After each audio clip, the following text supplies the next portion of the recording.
Anda kembali di Nusantara Petang dan kita masih di segmen Dialog Nusantara Petang bersama Bapak Thomas Bambang Pamungkas, Komisioner KPID Jakarta. Pak Bambang, ini sudah dikatakan tadi bahwa KPID Jakarta ini sudah memiliki program untuk mensosialisasikan kepada masyarakat, di mana dimulai nantinya dengan deklarasi begitu ya Pak ya. Nanti kemudian akan turun ke lapangan bersama-sama dengan pemerintah daerah. Betul. Bukan hanya pemerintah daerah semua, bukan pemerintah daerah, tapi juga ingin melibatkan seluruh lembaga penyiaran atau semuanya stakeholder penyiaran. Karena kita tekankan bahwa penyiaran digital ini bukan pada persoalan industri penyiaran atau di pemerintah atau di KPID, tapi semua para stakeholder penyiaran yang memiliki kepentingan dengan digitalisasi penyiaran ini. Karena apa? Sebenarnya masyarakat atau sering terjebak bahwa digitalisasi ini bukan hanya sekedar ahli teknologi, ya kan? Ya. Kalau kita bicara tentang teknologi, kita sudah waktunya ini, karena kita sudah memasuki revolusi industri 4.0. Ya. Salah satunya adalah digital. Nah, ada isu yang paling kuat yang masyarakat juga harus mengerti ini. Jadi kalau bicara teknologi, saya rasa semuanya sudah siap gitu loh. Jadi tinggal bagaimana masyarakat ini kenalkan. Ada waktu kurang lebih 1 tahun supaya mereka tidak shock ketika nanti TV-nya mati, tapi sudah antisipasi jauh hari. Kira-kira nanti ketika kita sudah ASO nanti, apa saja yang diantisipasi atau masalah-masalah apa saja yang saat ini sudah bisa dibaca dari sekarang agar masyarakat kemudian tidak menjadi gagap ataupun juga ada infrastruktur ataupun masalah kendala lainnya yang tidak bisa dijalankan padahal kita sudah ASO nanti? Baik, kalau kita bicara migrasi dari analog ke digital itu kan satu persoalan teknologi. Teknologi sudah selesai. Ya kan? Nah, penekanan bahwa pemindahan atau migrasi analog ke digital itu bukan persoalan teknologi semata. Ya kan? Artinya apa? Kita juga harus melihat tata kelola penyiaran digital itu berbeda dengan analog. Misalnya ada isu yang cukup kuat itu adalah mengenai konten siaran. Kita bisa bayangkan konten siaran. In-house production atau produksi siaran itu mahal. Investasi yang tidak bisa terukur. Kalau memindahkan alat, itu jelas investasinya. Tapi bagaimana konten siaran? Apakah semua televisi atau industri penyiaran bisa memenuhi? Ini yang menjadi concern bagi kita. Jangan sampai nanti ketika digital, programnya tidak jauh berbeda dengan sebelumnya, karena digital ini kita akan mencoba untuk lebih spesifik, ya, lebih mengkerucut. Ini yang perlu menjadi sorotan semua pihak. Dengan adanya digital ini kita berharap pertumbuhnya konten kreatif. Kita tumbuhkan di sini, ya kan? Iya. Tentunya kita bisa menghitung gitu, bisa menghitung berapa jumlah televisi ini, berapa yang dibutuhkan kontennya. Dan tentunya konten-konten yang berkualitas begitu ya Pak ya, untuk juga ke pendidikan masyarakat. Ya, kita gini, contohnya gini, kenapa undang-undang penyiaran itu masih ada celah kelemahannya atau belum dijalankan maksimal mengenai konten siaran lokal. Konten siaran lokal itu tidak mudah loh dilakukan, ya kan? Itu menjadi PR yang belum terselesaikan. Karena siaran lokal itu bebannya ada di industri penyiaran. Harusnya semua elemen ini juga menitik beratkan, ikut membantu bagaimana mengembangkan konten lokal. Makanya itu dengan adanya digitalisasi ini, saya berharap industri konten itu akan tumbuh berkembang. Tentunya lembaga-lembaga penyiaran ini harus bisa meluangkan waktunya. Bagaimana sih konten-konten yang bisa berbasis industri, karena bagaimanapun kalau kita bicara tentang industri televisi, kita akan bicara tentang tayangan-tayangan yang ada nilainya secara kapital. Nah ini belum tersentuh. Contohnya industri konten ini di dunia kampus, di Jakarta tuh banyak kampus. Ya. Kenapa itu tidak bisa diberdayakan?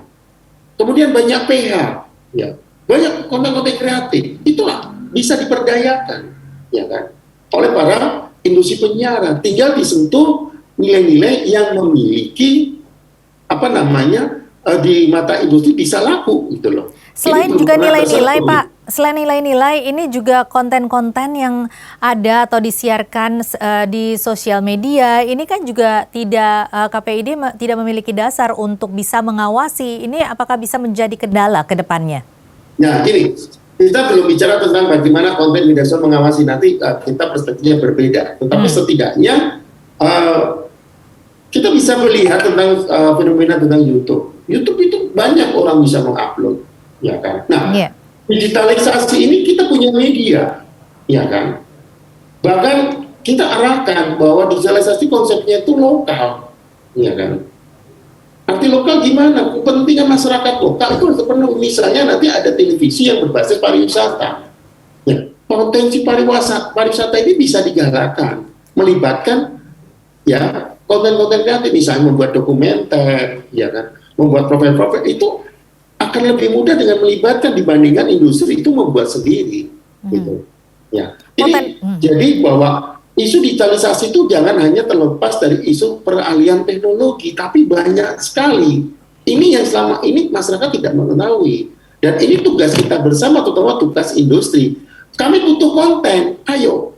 Ya kan? Potensi manfaat yang diperoleh oleh masyarakat dari konten-konten ini apa saja, Pak? Terutama mungkin masyarakat di daerah-daerah maupun di pelosok-pelosok.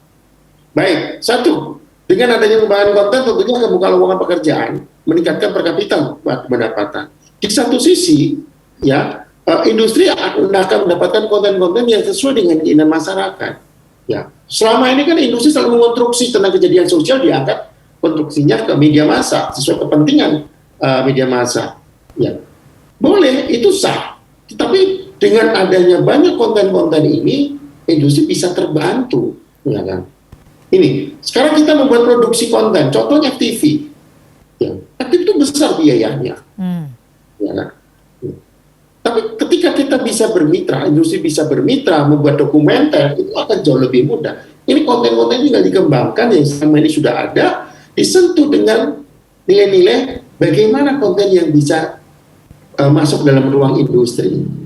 Gitu. Iya, jadi banyak sekali manfaat yang bisa diperoleh ya Pak ya, selain juga meningkatkan juga nasionalisme karena tahu bahwa seperti apa sukunya, seperti apa daerahnya begitu ya Pak. Kemudian juga dengan pariwisata yang meningkat juga masyarakat di sekitar juga semakin meningkat juga kesejahteraannya. Tidak belum lagi juga mengenai pendidikan juga banyak sekali informasi yang masuk begitu. Nah, tetapi dengan banyaknya informasi yang masuk ini bagaimana dengan nilai-nilai di dalam keluarga apa yang harus diwaspadai ataupun mungkin saat ini harus disadari oleh masyarakat maupun juga oleh keluarga?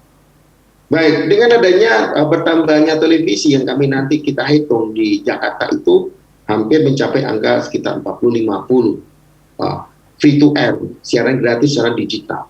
Artinya dengan 50 ini kita bisa memilih masyarakat memilih kebutuhan apa.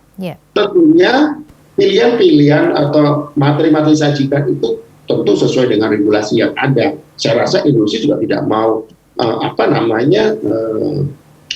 menabrak menyajikan siaran, karena jelas ke depan kami akan lebih fokus mengawasi lembaga penyiaran, ya, karena nantinya bahwa KPI ini akan fokus mengawasi siaran televisi, terutama untuk siaran digital ini, gitu. Nah, kita akan kerjasama bahwa selama ini konsep untuk mematuhi regulasi, ya, itu lebih pada pekerja-pekerja berhubungan dengan produksi. Sebenarnya tidak juga. Kita berikan pemahaman semuanya, baik dari industri misalnya di bagian produksi, di bagian puisi, ya kan, di bagian newsnya, di bagian artis-artisnya kita berikan pemahaman dulu. Satu, industri-industri kreatif kita berikan pemahaman. Kalau membuat konten itu seperti ini ada aturannya. Masyarakat juga kita kuatkan. Nah, nanti semuanya sudah kuat, saya rasa tidak akan kendala. Ini, jadi bahwa peralihan teknologi dari analog digital itu saya rasa sebuah keniscayaan memang harus dijalankan. Kita sudah ketinggalan, gitu loh. Jadi ini nggak usah diperdebatkan lagi. Tinggal bagaimana nantinya masyarakat mulai diedukasi. Iya, memberikan pemahaman kepada masyarakat ini yang menjadi tantangan terbesar saat ini ya, Pak Bambang ya. Baik. Memang ke depan sekarang ini bagaimana mengedukasi masyarakat, karena kalau masa peralihan teknologi semua sudah digital sekarang. Tinggal tinggal catatan dari Kominfo itu ada 2, itu pun tinggal nunggu waktu saja. Nah, Baik. setelah ini selesai, kita akan mendorong bagaimana nasib kurang lebih sekitar 13 televisi digital yang mendapatkan IP prinsip tahun 2014. Kita akan dorong jadi IP tetap, ya kan? Kalau memang sudah nggak mampu mereka, ya dikembalikan kepada pemerintah. Ya, baru kita memikirkan apakah ada peluang usaha atau tidak. Saya akan mendorong terus pertumbuhannya industri penyiaran ini Baik. di Jakarta, supaya ya itu tadi. Saya punya kepentingan industri kreatif itu berkembang. Ketika berkembang, tentu ya ada nilai lebih dari masyarakat, dari industri. Karena nanti dalam tata kelola itu akan berubah semuanya. Baik, baik Pak Bambang, kita tentunya berharap bahwa ini segera bisa terlaksana sampai juga dengan lancar sampai 2 November 2022 nanti ketika ASO, dan semoga juga Jakarta lebih cepat bisa ASO ya Pak Bambang ya. Baik, Amin. Pak Bambang.